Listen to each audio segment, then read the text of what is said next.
From advertising to software as a service to data. Across all of our programs and clients, we've seen a 55 to 65% open rate. Getting brands authentically integrated into content performs better than TV advertising. Typical lifespan of an article is about 24 to 36 hours. If we're reaching out to the right person with the right message and a clear call to action, then it's just a matter of timing. Welcome to the MarTech Podcast, and I Hear Everything production. In this podcast, you'll hear the stories of world-class marketers that use technology to drive business results and achieve career success. We'll unearth the real-world experiences of some of the brightest minds in the marketing and technology space so you can learn the tools, tips, and tricks they've learned along the way. Now here's the host of the MarTech Podcast, Benjamin Shapiro. Welcome to the MarTech Podcast. I'm your host, Benjamin Shapiro, and today we're going to discuss the differences between UGC and influencers. Joining us is Danil Saliukov, who is the CEO and co-founder of Insense, which is a creator commerce marketplace that helps source UGC creators and scale influencer campaign. With over 20,000 vetted creators across the United States, Canada, and the UK, Insense is helping brands not only create better ads, but also work with influencers. And in addition to providing us with our guest today, Insense is also a sponsor of the MarTech Podcast. Today, Danil and I are going to discuss the difference between UGC creators and micro-influencers. All right, here's the first part of my conversation with Danil Saliukov, the CEO and co-founder of Insense.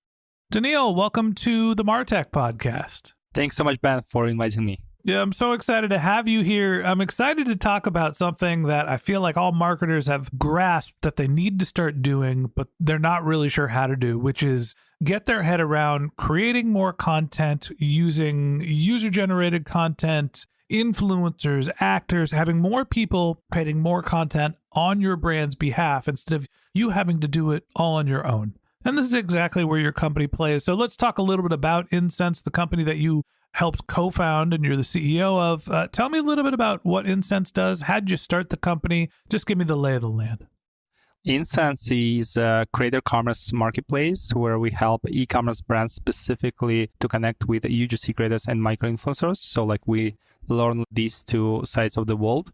And how we started this company, so it's an interesting story because of my brother, to be honest. He's a co-founder of Insense and he ran a couple of e-commerce shops. He successfully exited both of them and he launched his own e-commerce boutique agency where he helped other e-commerce entrepreneurs to get content at scale. And once it was couple of brands, couple of friends who used his service, it was totally scalable. He worked with 10 creators to produce the content and he managed everything through the Google spreadsheets as well as messengers.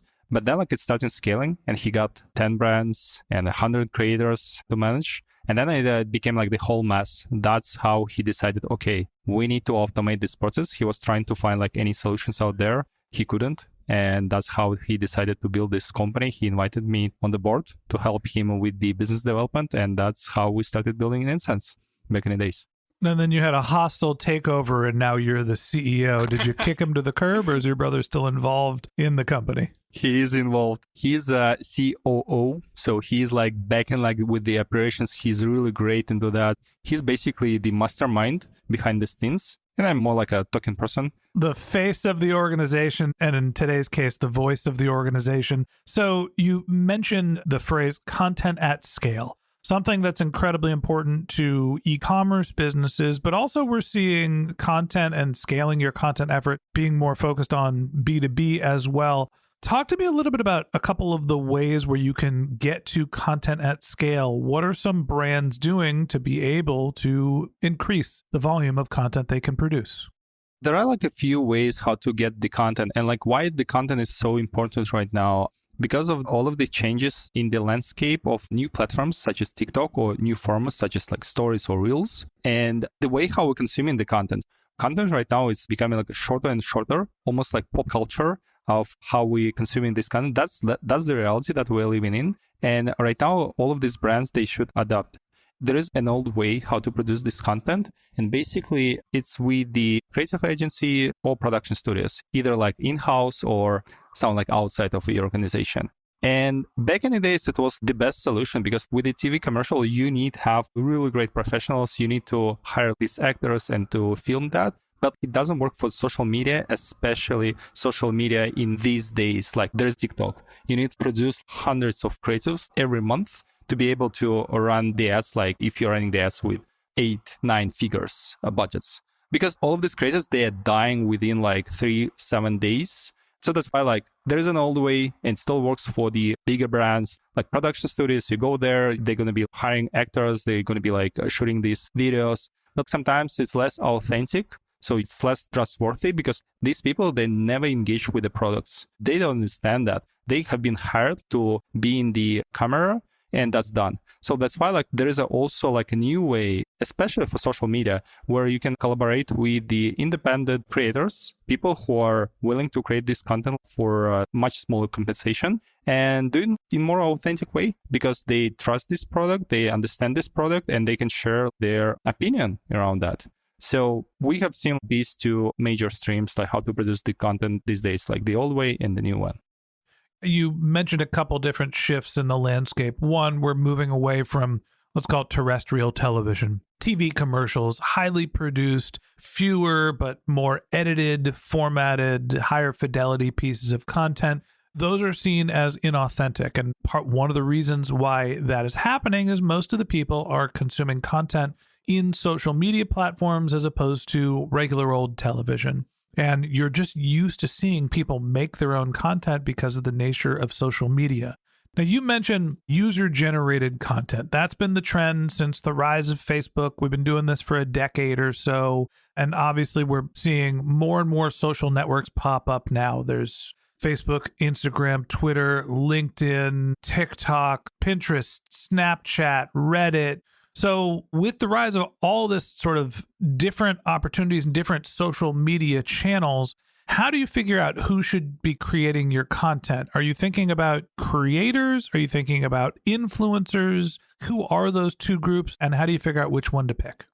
We've been observed like influencer marketing as the space have been rising like from the early days of social media, including YouTube and Facebook.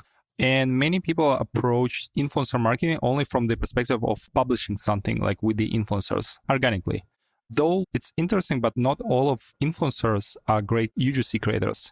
And vice versa, not every UGC creator has to build like any following in social media. So that's why we like saying that it's a creator-generated content, meaning that imagine like if the micro-influencer will experience your product, so they actually like going to be utilize that and they have the experience with that to share with the audience. But the primarily goal is not going to be like to post something organically, but to produce the content. So that's the biggest difference. So like not every creator is an influencer and not every influencer is a creator. And that's the biggest difference between UGC creators and micro-influencers these days, especially. What I'm hearing from you is the difference between a UGC creator and an influencer is a UGC creator is somebody who creates great content, but doesn't have a following, doesn't have a distribution mechanism behind it. And an influencer is someone who may or may not be great with creating content, but they've got a relatively scaled following. So how do you figure out what the value is between the two of them and who should you be relying on to create and distribute your content? UGC creators, they can have some following, but typically it's not massive. Influencers can create great content, but not for the ads. They don't have understanding of the hooks, of the call to actions. So they're just creating the content that is going to be like really resonates with their audience, but it doesn't mean that it's going to be resonates with the ads. How to pick up them? It depends on your campaign goal. So if your campaign goal is, I would like to get the content and ask an influencer to post this organically because I have seen that it's going to be really great for my brand awareness, or even it's going to drive some traffic to my website, you should definitely stick with the micro-influencers. If you need just content for your ads, so probably it's better to work with the more professional UGC creator who has probably like 1,000 of followers. So it doesn't make sense to work with micro-influencers, but they're able to produce really great content for affordable price. Because micro-influencers, typically they charge additional money because of the following, because of their distribution channels. And UGC creators, they are charging only for the content production. All right. So basically, the decision here is you want somebody to create great content. You're probably better off working with a creator. You're going to get the right tone, look, feel, just generally better creative. But then you have to figure out your distribution vehicle. So how are you taking UGC creator content, making up for the fact that the person who created the content doesn't have a following that is going to be valuable to your brand? So the most typical use case is that you're just taking this content. You can do like the last editing tweaks in terms of like adding like call to actions or some graphics on this video. And then you're running this creative in your ads, either like Facebook, Instagram, or TikTok. So you're basically uploading this content to your Facebook Ads Manager and setting the audience params and so on. Though, like if you're working with the micro influencers, you can definitely ask them to post that organically without any changes and any editing. That's interesting. So basically, when you're working with a creator, the output is the individual piece of creative. You then can take that creative and you can either do performance marketing, you're going to put it into the channel and it's going to come off as an ad from your brand, or you're going to take the creative and you're going to also work with influencers and say, I'd like for you to share this piece of creative with your feed. Now, help me understand the costs associated with producing your typical piece of UGC creator content. What does that cost on a per piece of content basis? I can name the typical price for this type of collaborations right now. It's somewhere around like $100, $120 per one video and a couple of static images. So that's the most typical collaborations that you can do on our platform. But there are like so many different things that could be increase the price. So like type of the collaborations, like UGC only, or like including organic posting, or if you're doing like whitelisted ads, meaning that running that with the created identity.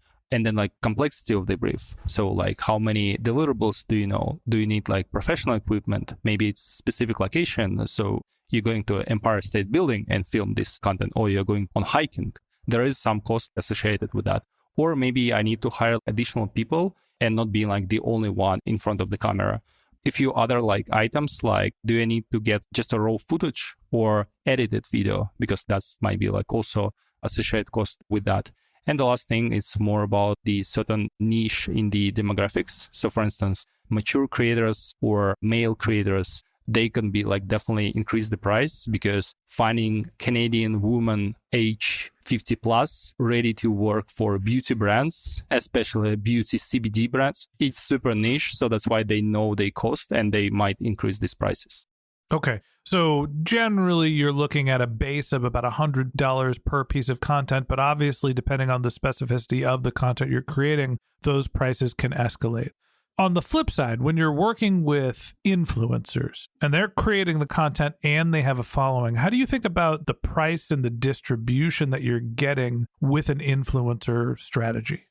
I think all of the items that I mentioned before, like type of collaborations, complexity of the brief, type of footage, desired creator profile, they're applicable for the collaborations with the influencers and for the influencer organic posting. Though one more is to add, it's audience quality and engagement. So if you require to do like a posting campaigns, it's definitely like number of followers or engagement rates or number of views. It really depends on the platform. So for instance, like for Instagram, number of followers and engagement rate is super important.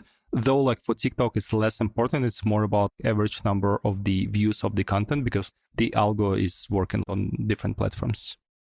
All right, so you're looking not only at paying for the production cost, but obviously you have to pay for the media, the distribution as well. So I guess the last question I have for you today is, how do we figure out which is the right strategy for our brand? Should we be focused on user-generated content? Should we be focused on influencers? How do you figure out the right mix for your brand? Well, there is no secret formula. There's no silver bullet. Every brand, they should figure out what does work for them. Our recommendation is going to be like consider both, because if you're heavily relying on the media buying, like paid social on Facebook or Instagram or TikTok or Pinterest or Snap, you still need to have a ton of UGC content that is going to be produced every single month. The reason why is simple is iOS 14, right? Like iOS 14 changed like everything for the targeting. And right now, the only way how to find the right audience and how to approach that is basically A/B testing with the different creatives. Though, can you get like a lot of UGC creatives while you are working with the influencers and influencer will post something organically? Yes, for sure. So that's why the mix of these two strategies are the best one that we have been observed from our customers. But again, no silver bullet and really depends on your budget. So working with the influencers is definitely more costly than working with just UGC creators.